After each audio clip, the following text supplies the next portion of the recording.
lesson, not for discussion. We play with drums like shit is percussion. Stay with a hammer like this is construction. Drink too much Henny, might shoot up. What's good, YouTube, man? It's Clutch. We back out with another video. Today's video, we got the best offensive threat build in NBA 2K20.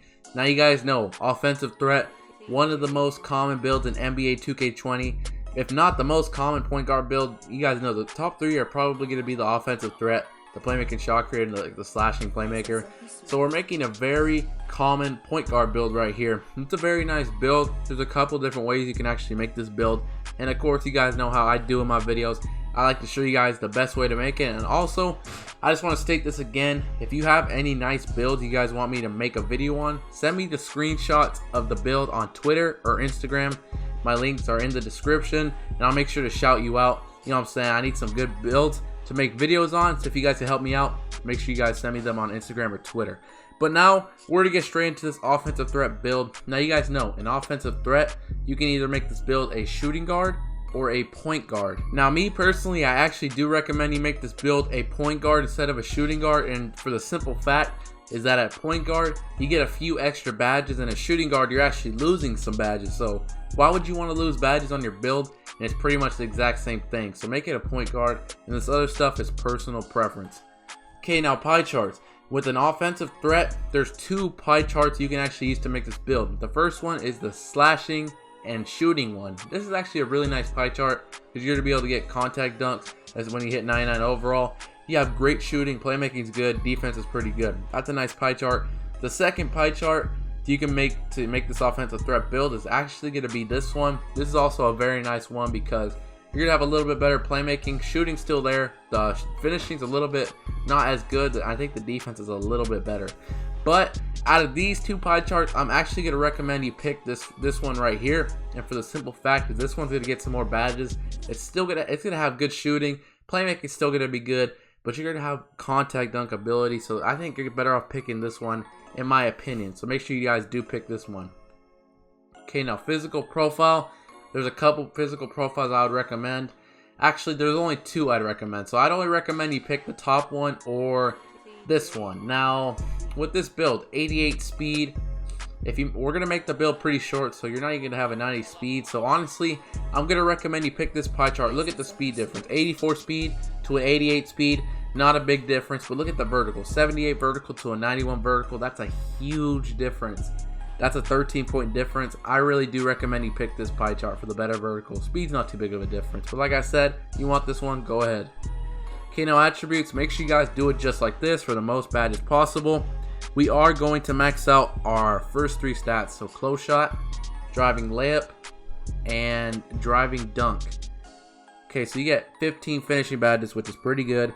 Now shooting, you are going to max out mid-range, three-pointers, max out free throws as well, and you're going to put your post fade to a 86, I believe. 86.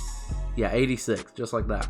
Okay, playmaking, you're going to max out pass accuracy, ball handling, and you're going to put your post moves to a 42, so you get 14 playmaking badges. Now, I know if you really want to, go ahead and max out your post moves for the extra playmaking badges, but I don't think you're worth using all that upgrades just to get 3 extra badges, in my opinion. If you want to, go ahead, but I'm going to just do it the way I had it, which was 42, because I don't think you're better off wasting all those upgrades. That's like 30 upgrades for 3 extra badges. It's not worth it, in my opinion. You can get some extra defensive badges. But now defense, you are going to max out perimeter defense, lateral quickness, and steal. And I think, yeah, we're going to max out defensive rebound to a 69.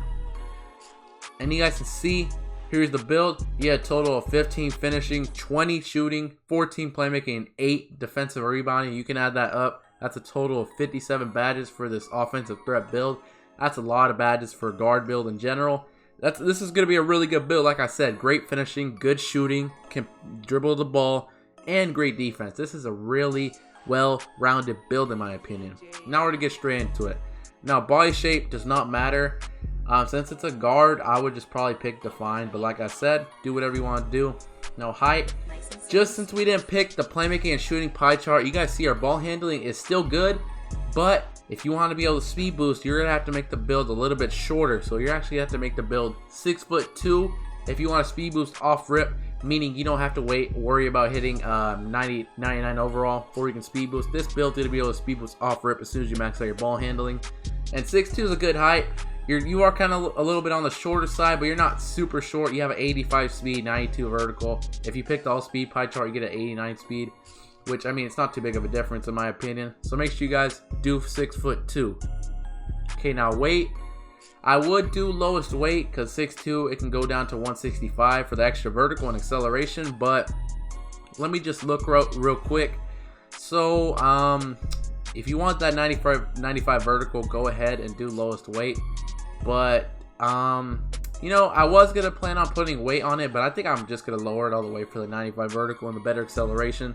You don't really need weight. I mean, you are going to be able to get contact dunks, but whatever. I just want to be a little bit faster, so that's what I recommend you do. Okay, now, wingspan.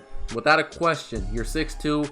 You don't want to max your wingspan out. That's pretty obvious. You're going to want to lower your wingspan all the way down. And when you do that, you get an 85 mid-range, 83 three-pointer, and an 87 ball handling. That ball handling is good enough to speed boost. All you need is an 86 ball handling to speed boost. And you guys see you have an 87, so you'll be able to speed boost with this build. Very nice offensive threat build. Okay, now we're going to get to takeover. Now takeovers, you get a wide variety of takeover options here. Now let me show you guys your stats. 90 close shot, 88 driving layup, and an 82 driving dunk. Pretty good stats, like I said. And also, let me just touch on that. The 82 driving dunk, you're not going to be able to get contact dunks off rip. But when you hit 99, you get a +4 to all your attributes. So you're going to be able to get contact dunks whenever you hit 99 overall, because you're going to have an 86 driving dunk. And that's all you need to get the contact dunks besides big man, because you're not you're not a center, obviously. But yeah, just throwing that out there. Now, takeovers, there's a lot of good options here. You could pick slasher if you want to. I know some people are going to say that's good. It is not a bad option at all, but with a 6'2" offensive threat, what would I recommend? I think I would like I've been saying, a lot of people might not agree with this, but like I said, this is just my recommendation. I really do like the shot creator takeover just to help you score a little bit better. But if you don't want that, slasher is probably second and sharpshooter third. But it's up to you. Offensive threat, I think I'm going to just pick shot creator. But like I said, do whatever you want to do. Okay, now you guys can see, here's the build. You have built an offensive threat similar to Mahmoud, Abdul Rauf, Trae Young, and Kyrie Irving. Very nice build, offensive threat, 57 total badges. Has a lot of badges for a guard. But now we're going to get straight into the badges, man. If you guys are still watching this video, man, make sure you guys do hit that like button, subscribe. Let me pull up the sub count real quick like we've been doing every video. You guys can see 7,470 subs. We've been going crazy, man. I really do appreciate you guys hitting that subscribe button. We about to be 7,500, 75% of the way there to 10K subs. Keep hitting that subscribe button if you haven't already, and do hit the like button, of course. But now we're going to get straight into the badges. We'll put this to 99 overall real quick. Let me take the sub count off. Give me a minute. Okay, finishing badges. You get 15 finishing badges. The badges you need. You're going to want Hall of Fame Contact Finisher, Hall of Fame Fancy Footwork, Hall of Fame Giant Slayer. And you got 3 badges left. Now there's a couple good options here. Now you can go Consistent Finisher. That's not a bad badge. You can even go Relentless Finisher. Not a bad badge either. Let me just state something real quick. I know some people are going to say, why isn't this dude putting Slithery Finisher? If you guys did not know, Contact Finisher and Slithery Finisher actually cancel each other out. So there's no point of putting both of the badges at once. So you're basically wasting upgrades. So just keep that in mind. You don't want to do this because these 2 badges actually cancel each other out. I didn't even know that. Some people were telling me about that, and I've seen a lot of people saying it. So just keep that in mind. That's why I'm not putting Slithery Finisher.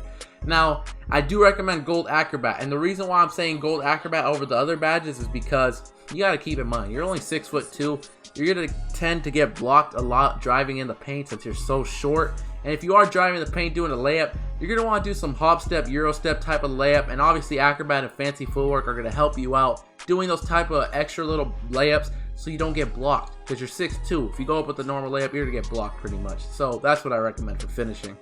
Shooting, 20 shooting badges. That's 5 Hall of Fames. You're going to want Hall of Fame Quick Draw, Hall of Fame Range Extender, Hall of Fame Green Machine, Hall of Fame Hot Zone Hunter. Now, those 4 badges are definitely going to be the best for you. Quick Draw, obviously no-brainer. Range Extender, you shoot deeper. Hot Zone Hunter, if you have your Hot Zones, that badge is going to help you shoot so good. Green Machine, you can green more shots. Now, you got one more Hall of Fame badge. Now, there's a couple good options in my opinion. I would say Deadeye's not a bad option. but I think you're best going with difficult shots, and for the simple fact is that you're going to be able to speed boost. You're going to be able to fade pretty good with this build, especially if you're hiding behind screens. I do recommend these 5 badges in my opinion, so do that. Okay, now playmaking badges. You only get 14. That's not a whole lot, but that's plenty, honestly. So you're going to want gold handles for days, gold quick first step, gold space creator, silver unpluckable, and gold tight handles. Those are definitely going to be the best playmaking badges for you. Now, the only thing that's going to be lacking with this build is you're not going to be able to get dimer, floor general, or maybe even lob city passer. If you do, you can take a few badges down like something like this and put gold dimer. But honestly, I don't think you're good. I don't think that's worth doing, honestly. I think you're better off just doing this. That's going to be the best combination. Yeah, you're not going to have no dimer, floor general, or nothing like that. But these are going to be the best badges to help you score personally. So that's what I would recommend. Okay, now defensive rebound, you get 8 badges for a 6'2 guard. That's a lot of defensive badges. So you're going to want gold clamps, silver intimidator, and gold pick dodger. You can also switch this up to silver pick dodger and gold intimidator. But since you're 6'2", I would just go to gold pick dodge. You're going to be getting screened by a Hall of Fame brick wall. You're going to need this badge to fight through those screens. And intimidator is going to help people miss shots. And this is so you can clamp the offensive or the opposing ball handler. But that's pretty much it, man. That's the best offensive threat build in NBA 2K20. I hope you guys did enjoy this video. If you did enjoy, make sure you guys do subscribe. Hit that like button. Turn on the notifications. Like I said, we've been going crazy with the subs. Really do appreciate it. And also, if you have any nice builds and you want me to make a video on it, please send me the screenshots of the build on Instagram or Twitter. My links are in the description. And I'll make sure to shout you out in the video. But that's pretty much it, though. Hope you guys did enjoy. Until next time, clutch out. I'm feeling your energy, and shorty, man, she really into me. I got lots of enemies, and they wanna act like they friends with me.